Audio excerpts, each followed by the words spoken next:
होगा, कितना पवित्र होगा। लेकिन यहां पर जाति पात नहीं चलेगा। यहां अगर कोई जाति रखेगा तो क्या होगा? भोजन करे छूत जो राखे, अंगहीन होए दास के। अगर वहां पर किसी जाति विशेष का ध्यान रखते हुए कोई भोजन करेगा तो अंगहीन हो सकता है, ऐसी वहां मान्यता है। सारे वर्ण के लोगों के लिए दरवाजा खुला है, लेकिन वहां पर हिंदू धर्म के सभी वर्णों के लिए दरवाजा खुला है। लेकिन आज भी ऐसा कहा जाता है कि मुसलमानों के लिए दरवाजा बंद है। अब लोग वहां गए थे तो वहां के पंडा और पुजारी बड़े ही ढंग से वो देखते भी हैं और ऐसा कहते हैं कि इसके अंदर कोई मुसलमान प्रवेश नहीं कर सकेगा, क्योंकि मुसलमानों ने हमारे भारतीय इतिहास को और सरगुण मत के मंदिरों को तोड़ने का जो प्रयास किया है, इसलिए वहां पर मुसलमानों का प्रवेश वर्जित है। साहब ने आशीर्वाद दिया और वहां मंदिर की प्राण प्रतिष्ठा हुई। आज भी वहां पर सभी लोग दर्शन के लिए जाते हैं, सभी लोग दर्शन करते हैं, सभी लोग प्रसाद लेते हैं। अब तो बता दिया कलयुग है, और इस घोर कलयुग में हर जगह धंधा हो गया है। भौतिकवादी संस्कृति ने पुरजोर हर जगह पर इस भौतिकवादी संस्कृति ने कब्जा कर लिया है। पहले के समय में यहां जितने बुजुर्ग लोग बैठे हैं, जगन्नाथपुरी से एक पंडा आया करता था, और वो पंडा जब आता था तो तुम्हारे पूर्वजों के नाम उनकी लिस्ट में लिखे हुआ करते थे, और कोई नाम घर में बच्चे बढ़ जाते थे तो उनके नाम लिख ले जाया करता। और उस समय में केवल 5 पैसे, हमारा समय जो था, हमारे बचपने की बात, मात्र एक नाम पर 5 पैसे 10 पैसे उसको दिए जाते थे। और जब 5 पैसे 10 पैसे दिए जाते तो कहता था ये जगन्नाथ मंदिर में भंडारा में लगे। और वो हमें देता क्या था? जो बुजुर्ग यहां बैठे उन्हें पता होगा, समुद्र फेन लाया करता था, वो समुद्र फेंक देता था। भोजपत्र लाया करता था, भोजपत्र देता था, और लाइची दाना लाया करता था। सभी को प्रसाद के रूप में 1-1, 2-2 लाइची दाना देते थे, और जो लोग मांगते थे उन्हें भोजपत्र देते थे, और समुद्र फेन लिया करते थे। और माताएं समुद्र फेन ज्यादा लेती थी, इसलिए कि बच्चों के जब कान दर्द होने लगते थे, लोग समुद्र फेन को घिस करके उनके कान में डाल दिया करते थे, उस समय ठीक भी हो जाते थे। आज तो बताया ना, अंग्रेजी सभ्यता का बहुत ज्यादा प्रचलन हो गया।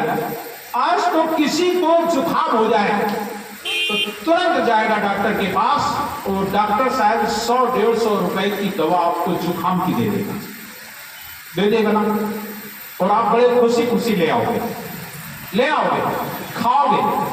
लेकिन हमारे गुरुजी मालूम है क्या कहते थे? गुरुजी कहते थे जुकाम हो गया है, 3 दिन खाना छोड़ दो, जुकाम ठीक हो जाएगा। कोई दवा नहीं, 3 दिन केवल खाना छोड़ दो, जुकाम ठीक हो जाएगा। ज्यादा हो तो गर्म पानी ले लेते थे, नमक पानी ले लेते थे।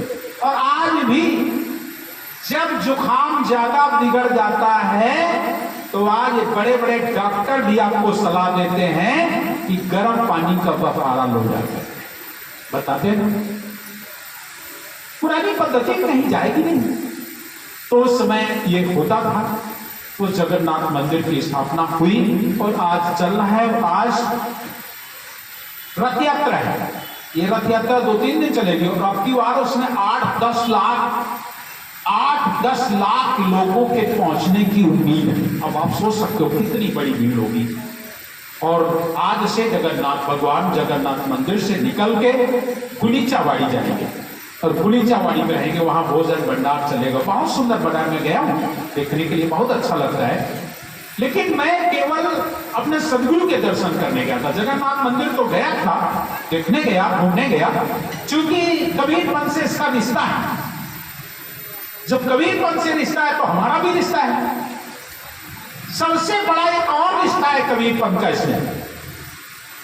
जिस समय सदगुरु कबीर साहब इस मृत्यु लोक में जीवों को चेताने के लिए आ रहे थे, काल ने अपना जाल फैला रखा था, काल ने सारे जीवों को भरमा रखा था, अनेक मत पंथ संप्रदाय बना रखे थे, देवी देवा भैया भवानी, बलि चढ़ाना, हत्या करना, ईद बकरी, ना जाने क्या क्या लोगों ने बना रखे थे।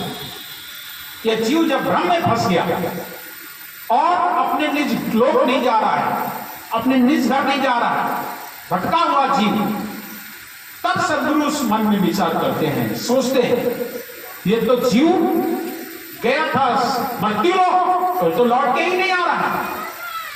सौदागर सौदे को आया, हो गया नैन बसेरा रे, कंकड़ चुन चुन महल बनाया, लोग कहे घर मेरा रे, ना घर मेरा ना घर तेरा, चिड़िया रैन बसेरा रे।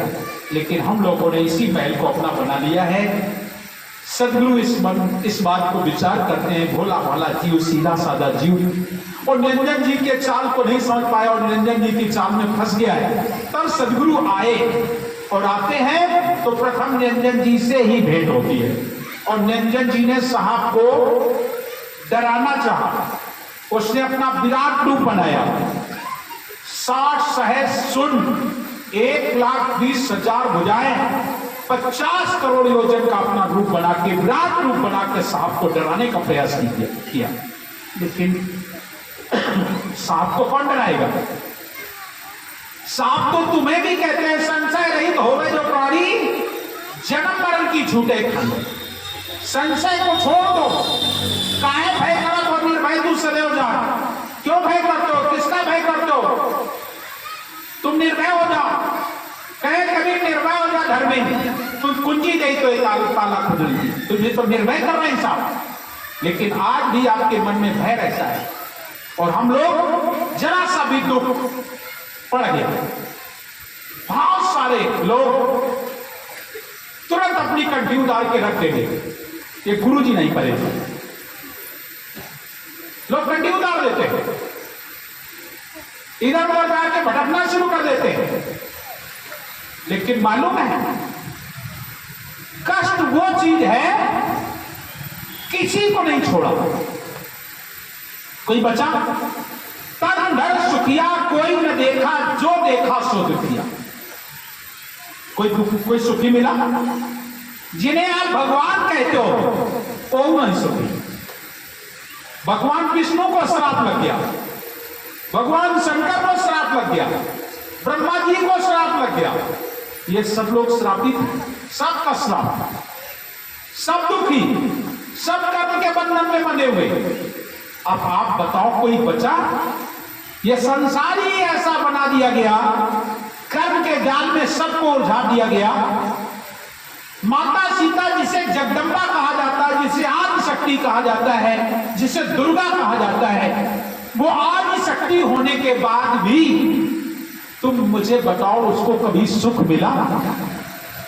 कभी सुख नाम की कोई चीज नहीं। जन्म हुआ, राजा जनक ने पाया, लोग नहीं कहते इनके कोई मातारी बाप बेटा, ऐसा कह देते इनको कौन माता पिता है, ये तो जमीन में मिलने वाली है।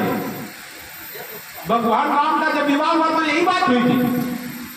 भगवान राम का जब विवाह हुआ, कलेवा खाने के लिए जब बैठे भगवान राम, तो सखियों ने मजाक कर दी भगवान राम से और कहने लगे, माताएं कह रही, सखियां कह रही हैं, कहती हैं इनके माता को जानती हो? दूसरी बोली नहीं, तुम जानती हो? हाँ जानते हैं। क्या जानते हो? कौशल्या के बेटे हैं, सुमित्रा के हैं, ये कैकेयी के हैं। बोले और कुछ जानती उनके बारे में? बोले मैं तो नहीं जानती। बोले इनकी माताएं बहुत अच्छी है। बताओ, मजाक का समय है, शादी में हंसी मजाक होती है, और आज भगवान राम दूल्हा बने बैठे हैं तो और मजाक चल रही है। तो एक सखी बोली, कहने लगी अति उदार, इनकी माताजी बड़ी उदार हैं, अति उदार करतूतदार अवधपुरी की बाबा। अवधपुरी की माताएं बड़ी सुंदर हैं, अति उदार करतूतदार अवधपुरी की बामा, और खीर खाए पैदा शुद्ध करती, पति कर कछु लगा। बड़ी बढ़िया है माताएं, खीर खा लेती हैं और लड़का पैदा हो जाए, ऐसी इनकी माताएं हैं। तो भगवान राम बोले, माताएं हंसने लगी ये बात कह करके कि अति उदार करतूतदार अवधपुरी की मामा, खीर खाए पैदा सुध करती पति कर कछू न कामा। माताएं हंसने लगी। तो भगवान राम बोले, हंसो मत, पहले मेरी बात सुनो। बोले क्या? हमको तो तुम ये बात कह रहे, लेकिन अपनी तो देख ले। कोई नहीं जन्मा मात पिता बिन, कोई नहीं जन्मा मात पिता बिन, मांगे वेद की स्त्री, और तुम्हारे तो सब मई से उपजी, हमारे यश नहीं दी।